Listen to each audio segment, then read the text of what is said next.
ජීවිතේදී ශවන ආයතනයේ කොහොමද ඔයාලට හම්බුනේ? කොහොමද මෙතනට ලෑස්තුනේ? කොහොමද මේ ගමනට ඔයා සෙට් උනේ? කොච්චර කාලයක් වාට ඉන්න වුණාද? ඒ මොකක්ද ඔයාලට මේ ආයතනය ගැන දැන් හැංගීම? මුලින්ම මම මේකට සම්බන්ධ වුණේ මේ ආයතනය ගිහපු කෙනෙක් කරාම තමයි. මුලින් පස්වැජ් එකේම ගිහපු කට්ටිය හරහා තමයි මම සම්බන්ධ වුණේ. ඒකත් එක්ක ඉඳලා මාත් ඉතින් කාලයක් තිස්සේ බලාගෙන හිටියා මේක ප්‍රොසෙස් එක කොහොමද කියලා. මොකද ස්ටෙප් බයි ස්ටෙප් නේ මේක උනේ වැඩ ටික. අපි කාලෙත් එක බලාගෙන හිටියා. ඒ අශෝක මහත්තයාගේ වචනෙත් එක විශ්වාස කරගෙන හිටියා. ඉතින් කාලෙත් එක්කම ඇත්තටම අපිට හරි ගියා. මොකද දුන්න වචනේ මතනේ අපි ඔක්කොම හිටියේ. ඒ වචනේ ඇත්තටම පානදුර සවන ආයතනය කියන්නේ අපිට රෙකමන්ඩ් කරලා තව කෙනෙකුට කියන්න පුළුවන් තැනක්. මොකද අපිත් රෙකමන්ඩ් වෙලා ආවේ තව කෙනෙක් එදෙන්න ගිහින් තියෙන හන්දේ.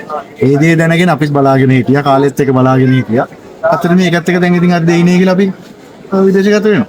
එතකොට ආයතනයේ ප්‍රධානින්ගෙන් ආයතනයේ අතුලතින් මේ දේ සඳහා ඔයාලට ලැබුණු සහයෝගය මොන වගේ ආකාරයෙන් සහයෝගය ගැන කියන්න ඕන. මොකද අනිත් ආයතනත් එක්ක අපි ඕනතරම් ආයතනත් එක්ක කතා බහ කරලා තියෙනවා. අපි ගවර්න්මන්ට් එකෙත් හිටියා. එතකොට වෙන ආයතනවල බොස් කෙනෙක් තියෙන මේ එකමුතුව වෙන තැනක නැහැ. ඩිරෙක්ටර් කෙනෙක් නිසා බොස් කෙනෙක්ගෙන් ගිහලා ඩිරෙක්ට් කතා කරන්න බෑනේ. කෙනෙකුට ආයතනයේ වෙන දෙයක් එක්ක අපි මේක සුවසීලීව කතා කරලා හැමදේම කරගන්නවා. මොකද අපි අහුවම දෙයක් අපිට දන්නේ නැද්ද කියලා දුන්නා. අපිට රටවල ගිහින් තියෙන අපේ අනන්ත ප්‍රමාණය වුණාට මේක අපිට අලුත් දෙයක් නේ. ඒතර මේකත් එක්ක සම්බන්ධ වෙලා අපි කියන දේ අපිට දැනුවත් කරා. හරි ඩීටේල් එකේ දුන්නා. අපි ඒකත් එක්ක බලාගෙන ඉතින් දැන් මේකට ඉතින් අපිට ඇත්තටම මේ ප්‍රශ්නයක් නෑ. ඇත්තටම හොඳයි. ආයතනය ගැන මොකද බොස් කියන්නේ බොස් කෙනෙකුට එහා ගියු චරිතයක් නෙතන. ඒක නිලධාරී මණ්ඩලයේ ඉඳලා සියලු දෙනාගේ. ඒකෙදි අපිට දෙන්න ඕන තැන දීලා තියෙනවා. ඇත්තටම සන්තෝෂයි. ඒත් එක්කම දැන් ඉදිරියේදී කවුරු හරි ඒෂාල් සඳහා පිටත් වීමට සූදානම් වෙනවා නම් අපේ ආයතනයව රෙකමන්ඩ් කරනවා. අනිවාර්යයෙන්ම කියනවා. මොකද මේ ආයතනය මමත් මේ මාස කිහිපයක් තිස්සේ බලාගෙන ඉඳලා වේටින් ලිස්ට් ඉඳලා මාත් මේකට එක්සෙප්ට් වෙච්ච කෙනෙක් නේ. එතකොට මට බය නැතුව මේකේ තව කෙනෙක් මට මෙතන රෙක්රූට් කරන්න පුළුවන්. මොකද ඒ ක්‍රෙඩිට් එක දෙන්න පුළුවන් ආයතන. අනිවාර්යයෙන්ම මේ ක්‍රෙඩිට් එක දෙනවා. අපි කොහේ හිටියත් අපි ක්‍රෙඩිට් එක දෙනවා. මොකද අපිට තරගින් තියෙනවා. කාලසීම බලාගෙන ඉඳලා. එතකොට සමාජයේ ගොඩක් අයට ප්‍රශ්නයක් තියෙනවා මුදල් සම්බන්ධව. සමහර ආයතන වලට මුදල් දීලා අහුවෙලා මාස ගණන් බලන් ඉඳලා රස්තියාදු වෙලා එහෙම වෙනවා. එතකොට මේ ආයතනයේ ඔයාගේ සුරක්ෂිතභාවය ගැන ඔයා මොකක්ද හිතන්නේ? ඔව් ඒකෙදි අපිට ඇත්තටම මුලදීම අපි පටන් ගන්නෙදී මේකෙන් අපි රුපියලක්වත් අය කරේ නැහැ නේ අපි. අපේ ප්‍රොසෙස් එක පළවෙනි ටෙස්ට් එකේ ඉඳලා ප්‍රොසෙස් එක නේගෙන අපි රුපියලක්වත් ගත්තේ නැහැ. වචන විතරයි අපිට දීලා තිබුණේ. මේ වචනෙත් එක්කනේ අපි හිටියේ. අපේ වැඩේ ප්‍රොසෙස් එක පටන් අරගෙන අවසානයේට වෙන ටිකට කලින් තමයි අපිට කිව්වේ මේ ක්‍රෙඩිට් එක හදාගෙන මේ වැඩේ කරන්න කියලා. ඒකට මේක මාර chance එකක් නේ. මොකද අපි මාස ගානක් බලන් ඉන්නකොට රුපියලක්වත් ගෙවලා නෙවෙයි හිටියේ. ඒ අතරතුර අපේ දේ වේටිං ඉඳලා අපේ දේ ඇක්සෙප්ට් වෙනකොට තමයි අපි ටිකට් එක ගෙවුනේ. ඒ ගෙවලානේ අපි මෙතෙන්ට ආවේ. මේ වෙලාවේදී සමහර අය මේ හිතන්න පුළුවන් සල්ලි නොදුන්නට මේ වැඩේ වෙන්නේ නැහැ කියලා.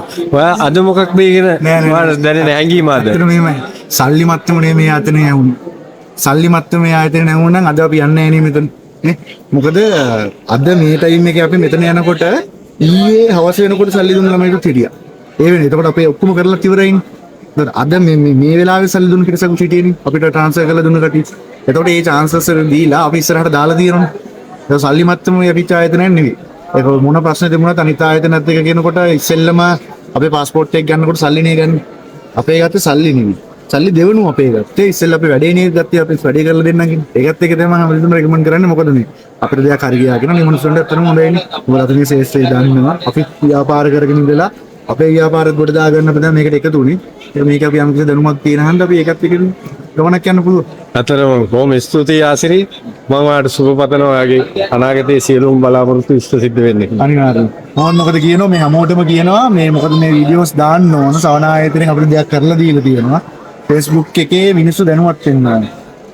ඒ කියන්නේ මිනිස්සු අසරණ කරන කම්පැනිත් එක්ක අපිට සහයෝගයක් දුන්න කම්පැනි. ඒතකොට අපි මේ කම්පැනි රෙකමන්ඩ් කරනවා. අපෙන් ඊට පස්සේ දැන් පිරිසක් තව යන්න ඉන්නවා. ඒ පිරිසට බය නැතුව අපිට කියන්න පුළුවන්. දෙයිනේ කියලා ගැටලුවක් හසුව සල්ලි ටික වේදන් කරලා ටැක්ස් වෙන්න පුළුවන් ආයෙත්. අතන මේක නම් මේ සංග්‍රහක මිසසෝක මිසසීන සජීව අපේ නිලධාරී මණ්ඩලයට අත්‍තරම මේ කෘතගුණ සැලකනවා. මොකද අපිට මේ අරන් දුන්න chance එක ගන්න. අත්‍තරම රෙස්පෙක්ට්. මොකද ආයතනය ගැන මම 100% රෙකමන්ඩ් කරලා ට්‍රේනින් එක දෙනවා. Thank you.